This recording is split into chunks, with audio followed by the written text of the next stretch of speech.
پولیس د نظام هغه برخه چې په هیواد کې د جرمونو مخنیوي د امنیت او نظم خوندیتوب په برخه کې مهم او اغیزمن رول لوبوي. تازه د دکندزامنيه قوماندانۍ د اول سم پولیسو 3 تنه د نشئی توکو پلور په تور نیولې دي.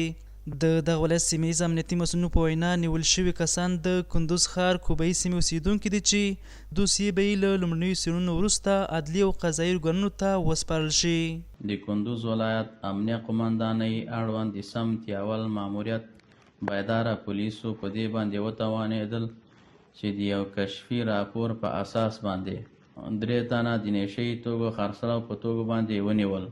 دغه نیول شوي مظنونینو سره 93 ګرامه تاریاک او 15 ګرامه شیشه هم بالفعل ونیول شول.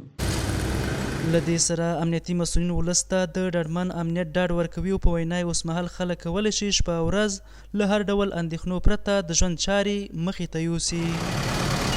موږ د کندز ولایت د سمت اول ماموریت ولس ته دا ډاډ او اطمینان ورکوو چې زموږ پرسونل به 4 ساعته د تاسو په خدمت کې وي. د کندز ولایت اوسېدونکي د امنیتي پولیسو دا ګام ستایي او وایي انشاءالله امنیت بخی خوب است. سابق بود شبا خطر داشت دست زیاد بود ولی الحمدلله دیگه چک پاینام است و دیگه هیچ گپی نیست. شب و روز منزل میکنیم ولی ما بسیاری وقت 2 بجه شب 1 بجه شب 12 شب طرف میاییم. د یادونې ده چې د اسلامي امارت په واکمنېدو سره په ټول هیواد کې امنیت خوندي شوی او هیوادوال په آرام او ډاډمنه امنیتي فضا کې د ژوند چارې سمبالوي.